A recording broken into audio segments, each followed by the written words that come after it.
Bonjour, on me nomme Lana Corvus et bienvenue dans mon herbier. J'avais envie de partager davantage avec vous la magie des plantes et des herbes dans la continuité de ma chaîne YouTube sur la spiritualité et le paganisme.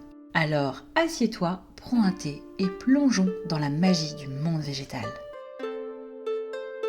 Plante druidique sacrée pour les Celtes, traditionnelle d'Alban Hélin le solstice d'été, il était inconcevable de ne pas l'aborder ici. La bonne mère des mers, l'amie de nos tisanes bonne nuit, celle qui a fait la réputation d'ailleurs des tisanes de grand-mère. Nous allons voir aujourd'hui que ce ne sont pas ces seuls bienfaits, vous l'aurez compris. Pour rester dans les plantes apéritives que nous avons commencé à voir lors du dernier numéro, nous parlerons aujourd'hui de la camomille romaine. Pour la distinguer de la camomille allemande, ou matricaire qui est une herbe sauvage, saviez-vous que la camomille romaine, ou Chamaemelum nobile L, tire son nom noble, ou nobile, de son caractère de plante cultivée?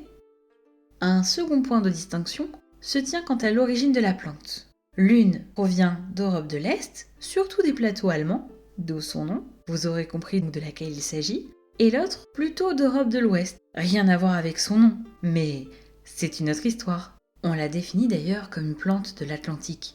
Entre climat océanique et continental, on la retrouve du côté de Nantes, Chemillé, Anjou, etc.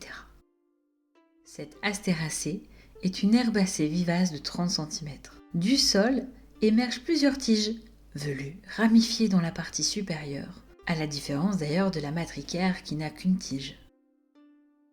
Les tiges de la camomille romaine peuvent se terminer par des capitules floraux, odorants et solitaires. Floraison qui se produit de juillet à septembre. Du genre masculin, de la planète Soleil et de l'élément eau, en magie, elle est réputée pour attirer l'argent. Les joueurs se lavent les mains dans une infusion pour augmenter leurs chances. Si vous souhaitez l'incorporer à vos mélanges d'encens, elle sera idéale pour la méditation et le sommeil. Pour réveiller les sentiments amoureux, ajoutez donc une tasse d'infusion à l'eau du bain. Mais également en tant qu'herbe purificatrice et protectrice, en la répandant autour de notre demeure, nous chasserons les sorts et éloignerons les malédictions.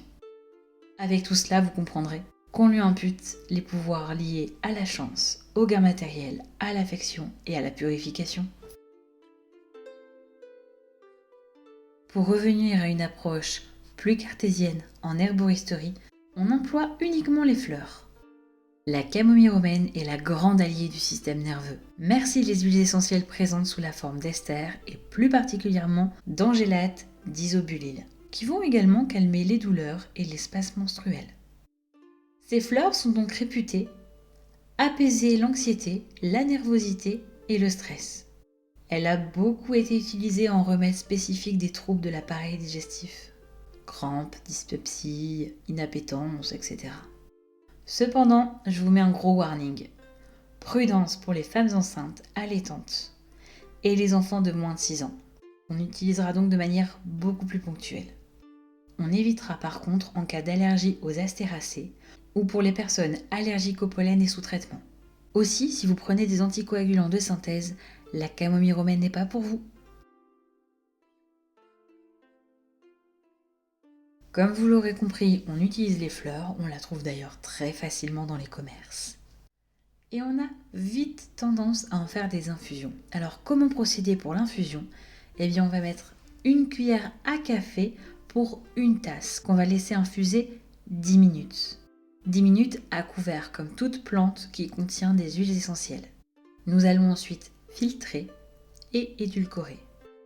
Cette infusion peut être prise après les 2 repas de la journée, ou et avant de se coucher, ou également en cas de stress. D'ailleurs, elle pourrait être efficace en cas de fièvre, de névralgie du trijumeau, de courbatures grippales et de migraines prémenstruelles.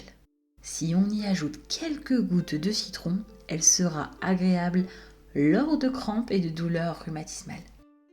Je vais d'ailleurs vous donner une recette qui pourra vous servir en cas d'inflammation des paupières, mais pas que. Il s'agit de la recette de la lotion. Alors si vous avez une sensation de lourdeur de vos paupières, de chaleur, une impression aussi de petit gravier au niveau des paupières, vous allez donc prendre 50 g de fleurs de camomille romaine, 1 litre d'eau. Ce litre d'eau, vous allez le porter à ébullition. Vous allez retirer du feu et infuser 10 minutes. Vous allez le passer soigneusement pour qu'il ne reste vraiment plus aucune particule de cette fleur de camomille. Vous pourrez ensuite faire des bains d'yeux 2 à 3 fois par jour en laissant les yeux ouverts dans l'œillère. Vous pouvez faire ça également avec des compresses stérilisées en coton, que vous changerez à chaque opération bien entendu. Cette lotion sera également excellente si vous avez des dartres ou de l'eczéma. Merci d'avoir écouté cet épisode de l'herbier de Lana.